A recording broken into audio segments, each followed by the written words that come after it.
আসসালামু আলাইকুম দর্শক মণ্ডলী, আরও একবার স্বাগতম মিক্সার ওয়ার্ল্ডে, যেখানে খবর নয় ক্রিকেট কথা বলে। আজকের ভিডিওতে আমরা আলোচনা করব বিপিএলের আসন্ন মৌসুমের সর্বশেষ আপডেট নিয়ে। মূল আলোচনায় যাওয়ার আগে আপনাদের রিকোয়েস্ট করতেছি ভিডিওটি শেষ পর্যন্ত দেখার জন্য। আগামী 17 নভেম্বর অনুষ্ঠিত হওয়ার কথা ছিল বাংলাদেশ প্রিমিয়ার লিগ বিপিএলের এবারের নিলাম, তবে জানা গেছে সেটা বেশ কয়েকদিন পিছিয়ে যাচ্ছে। বাংলাদেশ ক্রিকেট বোর্ড বিসিবির বিশ্বস্ত একটি সূত্র জানিয়েছে বাংলাদেশ প্রিমিয়ার লিগ বিপিএল এর নিলাম হতে পারে 21 নভেম্বর। যদিও এই ব্যাপারে আনুষ্ঠানিক কোনো ঘোষণা দেয়নি বাংলাদেশ প্রিমিয়ার লিগ বিপিএল এর আয়োজক কমিটি। আপনাদের সবাইকে জানিয়ে রাখতে চাই, বিপিএল এ প্রথম এবং দ্বিতীয় আসরে অর্থাৎ 2012 এবং 2013 সালে খেলোয়াড় বাছাই হয়েছিল নিলামের মাধ্যমে। পরে 2015 সাল থেকে চালু হয় ড্রাফট পদ্ধতি, যা গত আসর পর্যন্ত চালু ছিল। তবে ফ্র্যাঞ্চাইজিগুলো দাবি মেনে নিয়ে আসন্ন বাংলাদেশ প্রিমিয়ার লিগ বিপিএল এর আগে নিলাম আয়োজন করতে যাচ্ছে বিপিএল এর গভর্নিং কাউন্সিল। এদিকে অর্থনৈতিক স্বচ্ছতা এবং অন্যান্য বিষয় আমলে নিয়ে বিপিএল এর আগামী আসরের জন্য 5টি ফ্র্যাঞ্চাইজি চূড়ান্ত করেছে BPL governing council. Toggi sports আগের মতোই রংপুরের মালিকানা পেয়েছে। পুরনোদের মধ্যে ঢাকার মালিকানায় থাকছে চ্যাম্পিয়ন স্পোর্টস, যা শাকিব খানের রিমার্ক হারলান। তাদের সঙ্গে নতুন করে যুক্ত হয়েছে 3টি প্রতিষ্ঠান। তবে এসকিউ স্পোর্টস শর্ত পূরণ করতে না পারায় চট্টগ্রাম ফ্র্যাঞ্চাইজির দায়িত্ব পেয়েছে ট্রায়াঙ্গেল সার্ভিস। এছাড়া রাজশাহীর দায়িত্ব দেওয়া হয়েছে নাবিল গ্রুপকে। কয়েকদিন আগেই তাদের পক্ষ থেকে জানানো হয়েছে এখন থেকে মালিকানা বদলে গেলেও কোনো ফ্র্যাঞ্চাইজির নাম পরিবর্তন করা যাবে না। মালিক পক্ষের সঙ্গে আলোচনা শেষে নতুন ফ্র্যাঞ্চাইজিগুলোর নাম চূড়ান্ত করেছে বাংলাদেশ প্রিমিয়ার লিগ বিপিএল এর গভর্নিং বডি। এরই মধ্যে বিপিএল এর 5 দলের নাম চূড়ান্ত করেছে বিসিবি। তারা এরই মধ্যে বিপিএল এর দল গোছাতেও শুরু করে দিয়েছে। আর তারই ধারাবাহিকতায় একটার পর একটা চমক দিয়েই চলেছে রাজশাহী ওয়ারিয়র্স। আমার যদি কখনো সুযোগ আসে তাহলে অবশ্যই আমি বিপিএল খেলব। চলতি বছরের জুলাইয়ে দেশের প্রথম সারির একটি সংবাদ মাধ্যমের সাথে আলাপকালে বাংলাদেশ প্রিমিয়ার লিগ বিপিএল এ খেলা নিয়ে এমনটাই বলেছিলেন পাথুম নিশাঙ্গা। কয়েক মাসের ব্যবধানে ডানহাতি এই ব্যাটসম্যানের সামনে সুযোগ আসছে। পাথুম নিশাঙ্গাকে দলে ফেরাতে জোর চেষ্টা চালাচ্ছে রাজশাহী ওয়ারিয়র্স। মৌখিকভাবে লঙ্কান এই ব্যাটসম্যানের সঙ্গে আলোচনা অনেকটাই এগিয়ে নিয়েছে ফ্র্যাঞ্চাইজিটি। সবকিছু ঠিকঠাক থাকলে দ্রুতই নিশাঙ্গার সঙ্গে আনুষ্ঠানিক চুক্তি করবে রাজশাহী। আর এমনটা হলে প্রথমবারের মতো বাংলাদেশের ফ্র্যাঞ্চাইজি টুর্নামেন্টে খেলতে দেখা যাবে সাম্প্রতিক সময়ে বাংলাদেশের বোলিং ইউনিটকে সবচাইতে বেশি ভোগানো এই লঙ্কান ব্যাটসম্যানকে। বিষয়টি নিশ্চিত করেছে টিম ম্যানেজমেন্টের একটি সূত্র। দেশের বাইরে এবারই প্রথম ফ্র্যাঞ্চাইজি লিগ খেলার সুযোগ পাচ্ছেন নিশাঙ্গা। এর আগে শুধুমাত্র শ্রীলঙ্কার লঙ্কা প্রিমিয়ার লিগ এলপিএল এ খেলেছেন ডানহাতি এই ব্যাটসম্যান, যেখানে 4টি ফ্র্যাঞ্চাইজির হয়ে 32 ম্যাচে 1 সেঞ্চুরি এবং 5টি হাফ সেঞ্চুরিতে 811 রান করেছেন। নিশাঙ্গার পাশাপাশি রাজশাহীর হয়ে খেলতে দেখা যাবে পাকিস্তানের সাহিবজাদা ফারহানকেও। প্রিয় দর্শক মণ্ডলী, আপনারা হয়তো আগে থেকেই অবগত আছেন এবার অনুষ্ঠিত হচ্ছে না লঙ্কা প্রিমিয়ার লিগ এলপিএল এর আসর। ফলে শ্রীলঙ্কার ক্রিকেটারদের জন্য বাংলাদেশ প্রিমিয়ার লিগ বিপিএল এর দরজা খোলা। এই সুযোগ কাজে লাগাতে চাইছে বিপিএল এর 5টি ফ্র্যাঞ্চাইজি। তারা বিভিন্ন লঙ্কান ক্রিকেটারের সঙ্গে আলোচনা চালাচ্ছে। পাথুম নিশাঙ্গার সঙ্গে ডিরেক্ট সাইনিং চূড়ান্ত না হলেও এবার জানা গেছে লঙ্কান ক্রিকেটার দুনিত ওয়াল্লালাগের সঙ্গে আলোচনা প্রায় চূড়ান্ত করে ফেলেছে বাংলাদেশ প্রিমিয়ার লিগ বিপিএল এর এই নবাগত দলটি। বাঁহাতি এই স্পিনার শ্রীলঙ্কার সীমিত ওভারের দলের নিয়মিত মুখ। নিশাঙ্গা ওয়াল্লালাগে ছাড়াও আরেক শ্রীলঙ্কান তারকা পেসার বিনুরা ফার্নান্দোকেও নাকি রাজশাহী ওয়ারিয়র্স অনেক আগেই দলে ফিরিয়েছে। বিপিএল এর নিলামের আগে 2 জন করে দেশি ক্রিকেটারের সঙ্গে সরাসরি চুক্তি করার সুযোগ পাচ্ছে ফ্র্যাঞ্চাইজিগুলো। সেই সুযোগে তানজিদ হাসান তামিম এবং নাজমুল হোসেন শান্তকে দলে টেনেছে রাজশাহীর ফ্র্যাঞ্চাইজিটি। আর ওয়ারিয়র্স ফ্যামিলি থেকে আগেই ঘোষণা এসেছে দলটির অধিনায়ক হিসেবে দেখা যাবে নাজমুল হোসেন শান্তকে।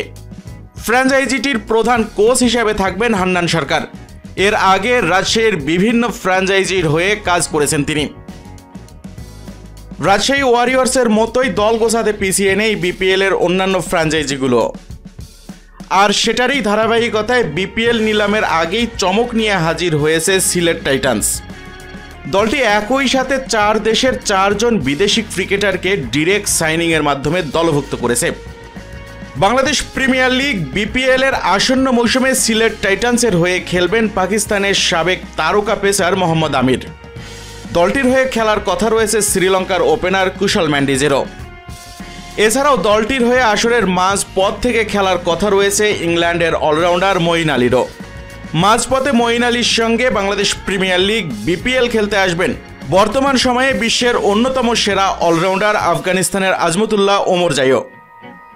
আর এমনটাই নিশ্চিত করেছে সিলেট ফ্র্যাঞ্চাইজির একটি সূত্র। অতীতে বারবার সিলেটের নতুন নতুন ফ্র্যাঞ্চাইজির দেখা মিলেছে, তবে পেশাদারিত্ব অটুট রাখতে পারেনি কেউই। সর্বশেষ সিলেট স্ট্রাইকার্স আশা দেখালেও তারাও শেষ দিকে খেই হারিয়ে ফেলে। এবার বাংলাদেশ ক্রিকেট বোর্ড বিসিবি সবকিছু বিবেচনা করে ফ্র্যাঞ্চাইজি হিসেবে নিয়েছে ক্রিকেট উইথ সামিকে। দলের নামকরণ করা হয়েছে সিলেট টাইটান্স। সিলেট টাইটান্স দেশি কোনো ক্রিকেটারকে এখনও দলভুক্ত না করলেও শুরুতেই 4 হেভিওয়েট বিদেশি ক্রিকেটারকে দলে নিয়ে চমক সৃষ্টি করেছে। দেশি কোনো খেলোয়াড়কে এখনও দলভুক্ত না করলেও দলটি দেশি 2 কোচকে টেনেছে কোচিং প্যানেলে। এই আসরে সিলেটের ব্যাটিং কোচ হিসেবে কাজ করবেন বাংলাদেশ প্রিমিয়ার লিগ বিপিএল এর ইতিহাসের অন্যতম সফল অধিনায়ক ইমরুল কায়েস। এছাড়া পেস বোলিং কোচ হিসেবে নিয়োগ দেওয়া হয়েছে জাতীয় দলের সাবেক পেসার সৈয়দ রাসেলকে। এদিকে গত আসরে খুলনা টাইগার্সের হয়ে খেলেছিলেন মেহেদী হাসান মিরাজ আর নাসুম আহমেদ। ক্রিকেট উইথ সামির কাছ থেকে অফিসিয়াল কোনো ঘোষণা না আসলেও বাংলাদেশের এই 2 ক্রিকেটারকে আগামী মৌসুমে খেলতে দেখা যেতে পারে সিলেট টাইটান্সের জার্সিতে। দেশের প্রথম সারির বেশ কয়েকটি সংবাদ মাধ্যমের রিউমার অনুযায়ী ড্রাফটের আগেই নাকি সরাসরি চুক্তিতে তাদের দুজনকে দলে নিয়েছে সিলেট টাইটান্স। বিপিএল এর গত 3 আসরে খেলতে দেখা গেছে সিলেট স্ট্রাইকার্সকে, তবে আগামী 5 বছরের জন্য ফ্র্যাঞ্চাইজির মালিকানা নিতে আগ্রহ প্রকাশ করেনি তারা। বাংলাদেশের প্রথম পূর্ণাঙ্গ স্পোর্টস ম্যানেজমেন্ট প্রতিষ্ঠান হিসাবে লম্বা সময় ধরেই ক্রিকেটারদের সাথে কাজ করছে ক্রিকেট উইথ সামি। গত মাসে বিসিবি যখন আগ্রহী ফ্র্যাঞ্চাইজির সঙ্গে দরপত্র আহ্বান করে তখন আবেদনপত্র জমা দেয় প্রতিষ্ঠানটি। প্রাথমিক যাচাই বাছাই মূল্যায়নের পর অর্থনৈতিক স্বচ্ছতা এবং অন্যান্য বিষয়ে কোনো অভিযোগ না থাকায় সিলেটের মালিকানা পায় তারা। আর তাই তো সিলেট টাইটান্স হিসেবে বাংলাদেশ প্রিমিয়ার লিগ বিপিএলে খেলতে দেখা যাবে এবার তাদের। এদিকে চুপচাপ বসে নেই ঢাকা ক্যাপিটালসও। শাকিব খানেরা যেন একটার পর একটা চমক দিতে উঠে পড়ে লেগেছে। বাংলাদেশ প্রিমিয়ার লিগ বিপিএল এর আগামী আসরের জন্য তাসকিন আহমেদকে তারা অনেক আগেই দলে ভিড়িয়েছে। ডানহাতি এই পেসারের পর সাইফ হাসানকেও দলে টেনেছে তারা। ড্রাফটের আগে 2 দেশি ক্রিকেটারকে দলে নেওয়ার সুযোগ পাচ্ছে ফ্র্যাঞ্চাইজিগুলো, আর সেই সুযোগকে কাজে লাগিয়ে তাসকিন এবং সাইফের সঙ্গে সরাসরি চুক্তি করে ফেলেছে Dhaka. Bangladesh premier league BPL এর গত আসরে ঢাকা ক্যাপিটালসের মালিকানা কিনেছিল রিমার্ক হারল্যান্ড। তবে আলোচনার কেন্দ্রবিন্দুতে ছিলেন রূপালী পর্দার তারকা শাকিব খান। প্রতিষ্ঠানটির সঙ্গে যুক্ত থাকায় সেবার প্লেয়ার্স ড্রাফটের পাশাপাশি মাঠে বসেও খেলা দেখেছেন ঢাকার সিনেমার এই মেগাস্টার। আগামী 5 মৌসুমের জন্যও মালিকানা ধরে রেখেছে তারা। নতুন দলগুলোর নাম পরিবর্তন হলেও গত আসরের মতো এবারও ঢাকা ক্যাপিটালস নামেই খেলবে এই ফ্র্যাঞ্চাইজিটি। মালিকানা পেয়েই দল গোছাতে ব্যস্ত সময় পার করছে তারা। সাম্প্রতিক সময়ে দারুণ ছন্দে থাকায় ড্রাফটের আগেই তাসকিন এবং সাইফের সঙ্গে সরাসরি চুক্তিটা সেরে রেখেছে তারা। নাম প্রকাশে অনিচ্ছুক এক সূত্রের খবর অনুযায়ী বিদেশি ক্রিকেটারদের মধ্যে জেসন রয়কে দলে ফেরাতে চায় ঢাকা। আলোচনা ইতিমধ্যেই নাকি অনেক দূর গড়িয়েছে বলেও গুঞ্জন আছে। সেই সূত্রের খবর অনুযায়ী সিলেট টাইটান্সও নাকি জেসন রয়কে দলে নেওয়ার ব্যাপারে আগ্রহ দেখিয়েছে, যদিও তাদের সঙ্গে ইংল্যান্ডের সাবেক এই ওপেনারের বনিবনা হয়নি। জেসন রয় ছাড়াও সাউথ আফ্রিকার উইকেটরক্ষক ওপেনার কুইন্টন ডিকককেও দলে চায় ঢাকা। তার সঙ্গেও নাকি আলোচনা চলমান এমনটাই গুঞ্জন ছড়িয়েছে সোশ্যাল মিডিয়ায়। যদিও এই দুজন তারকা ক্রিকেটারের কারোর সঙ্গেই এখনও চুক্তি স্বাক্ষর করেনি ঢাকা।